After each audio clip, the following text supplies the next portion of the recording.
দুর্দশা যেন পিছুই ছাড়ছে না ডক্টর মোহাম্মদ ইউনূসের। অন্তর্বর্তী সরকার গঠনের পর গেল 9 মাস যাবত এই সরকারের প্রধান সাপোর্টিং ভূমিকায় আমরা যে দুটো দলকে দেখেছি, এর মধ্যে একটা হচ্ছে এনসিপি আর একটা হচ্ছে বাংলাদেশ জামাত ইসলাম। এমনকি আগামী নির্বাচনে প্রধান স্টেক হোল্ডার হিসেবে যারা ভূমিকা রাখবেন তারা কিন্তু জামাত ইসলাম।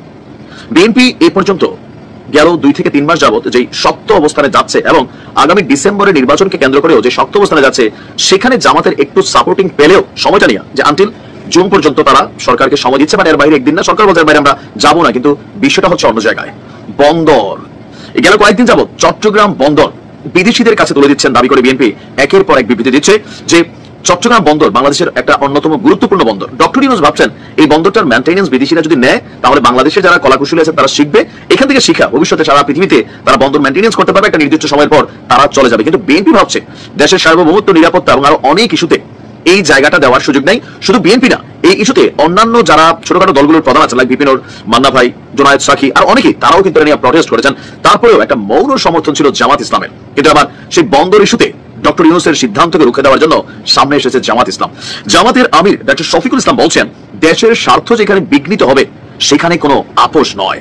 স্পষ্টভাবে বার্তা দিয়ে জামাত ইসলাম বলছেন যে দুইটা ইস্যু এই মুহূর্তে কনফ্লিক্ট। একটা হচ্ছে মানবিক করিডোর, এটার পক্ষে বাংলাদেশের কোনো মানুষই না, কারণ এটা আমরা নিজেদের সার্বভৌমত্ব, নিরাপত্তা হুমকির মুখে পড়বে। তো সেই জায়গাতে জামাতও ফাইনালি মনে করছে মানবিক করিডোর নো, বন্দরও নো। দেশের স্বার্থের বিরুদ্ধে বাংলাদেশ জামাত ইসলাম কোনো কিছুতে হ্যাঁ বলবে না। দেশের স্বার্থ যেখানে বিঘ্নিত হবে সেখানে নো। করিডোরের বিষয়ে স্পষ্ট বার্তা তিনি বলছেন যে যদি এটা করতে হয় তাহলে নির্বাচিত সরকারের মাধ্যমে পার্লামেন্টে বস করতে হবে। আর এখন করিডোরের বিষয়ে কোনো সিদ্ধান্ত নিতে হলে সকল রাজনৈতিক দলকে নিয়ে বসে আলোচনার মাধ্যমে এটাকে মানে স্পষ্ট করতে হবে। তিনি বলছেন যে প্রধান উপদেষ্টা নির্বাচনের বিষয়ে বলছেন একটা নির্বাচন দিবেন, ইতিহাস সৃষ্টি করবে। আর বন্দর এবং করিডোর ইস্যু এগুলো অন্তর্বর্তী সরকারের এই বিষয়গুলোতে ফোকাস করার বদলে নির্বাচন এবং অন্যান্য সংস্কার ইস্যুগুলোতে যে সময়টা সরকার নিয়েছে সেখানেই ফোকাস করা উচিত। চট্টগ্রাম বন্দর এটার ব্যাপারে এই অন্তর্বর্তী বা ইন্টারিম গভর্নমেন্ট সিদ্ধান্ত নিতে পারে না বলেই সকল দলমত নির্বিশেষে আমরা দেখছি অবস্থানের ব্যাপারে। আবার এনসিপিও আপনার করিডোর ইস্যুতে কিন্তু তারা সরকারের বিরোধিতা করেছে, মৌন বিরোধিতা করেছে, শক্তভাবে কথা বলা নেই, তারপর তারা বিরোধিতা করেছে।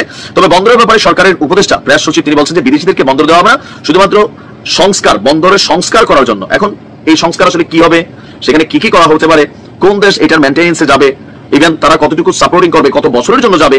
এখন একটা নির্বাচিত সরকার আসার পরপরই দেখা গেছে যে বন্দর খুবই গুরুত্বপূর্ণ একটা জায়গা, এটা সরকার আওতার বাইরে চলে যাবে যখন চুক্তিটা এই অন্তর্বর্তী সরকার করে ফেলবে। এরকম নানান বিষয় নিয়ে যে কনফ্লিক্ট ছিল, অবশেষে ডক্টর মোহাম্মদ ইউনূসের যে ইচ্ছাটা ছিল সেই ইচ্ছাটা এখানে বাধাগ্রস্ত হয়ে গেল।